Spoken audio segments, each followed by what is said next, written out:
Before Dr. Afolabi was invited to Banjul to serve as an advisor to the Summit of Heads of State, he had previously been a guest at the Foundation for Democratic Rule in Washington to give a keynote address at the annual conference. Dr. Afolabi was married to Pamela from Boston, U.S.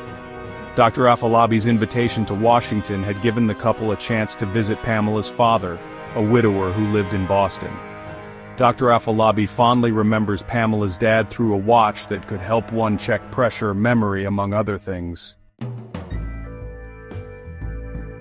Dr. Afolabi, while walking about Boston, bought a razor at $5.23. Later, he rejoins his wife at her father's home.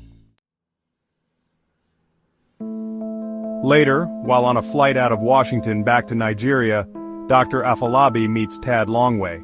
Mr. Longway is the Director of Special Projects at the Agency for Governance and Development in Africa, or AGDA.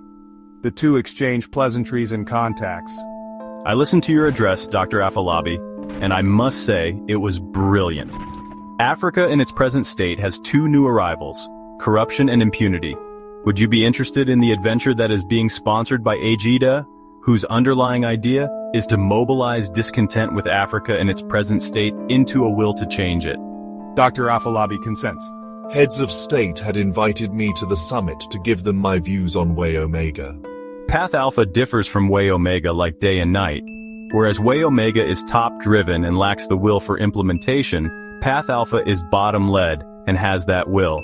I ask you to guide 4 Path Alpha travelers and adherents whom AGDA is sending as observers to the very summit you'll be at as an advisor. Mr. Tad Longway hands the Path Alpha document to Dr. Afolabi and asks him to remain with Way Omega so that they could find a way to get to the summit.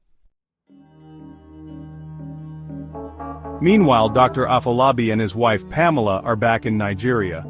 Their houseboy reports that while the couple were away, somebody came to their house uninvited. When questioned, Isa, the houseboy, did not give an answer. In fact, he says he let the person into their bedroom. The uninvited man surfaces. Dr. Afolabi and the man converse in Yoruba. Pamela is dismayed at the unfolding. She learns in utter disbelief that her husband and the man in question knew each other very well. Femi, the uninvited guest with a scar, is a cousin to Dr. Afolabi. The two grew up together in Kaduna. Under instructions from the family, Femi had brought a second wife to Dr. Afolabi without his consent because Pamela was not giving birth. Pamela was not happy. Furious and angry, Pamela runs out only to reappear with a broomstick chasing the young girl, Nimbo, she had found in her matrimonial bed. Femi discloses that the folks back at home are the choreographers of the whole scheme. Pamela is extremely annoyed with the scheme of having Nimbo as her co-wife. She is worked up. She demands that the two, Femi and Nimbo, must leave her house. It's late at night. If they have to leave, it should be in the morning. Pamela still insisted that they should leave that night. Her demands fall on deaf ears. Enraged at her husband's lackluster handling of the matter, Pamela leaves that very night. A week later, Pamela calls Dr. Afolabi from her father's home in Boston. She informs him that she had filed for divorce.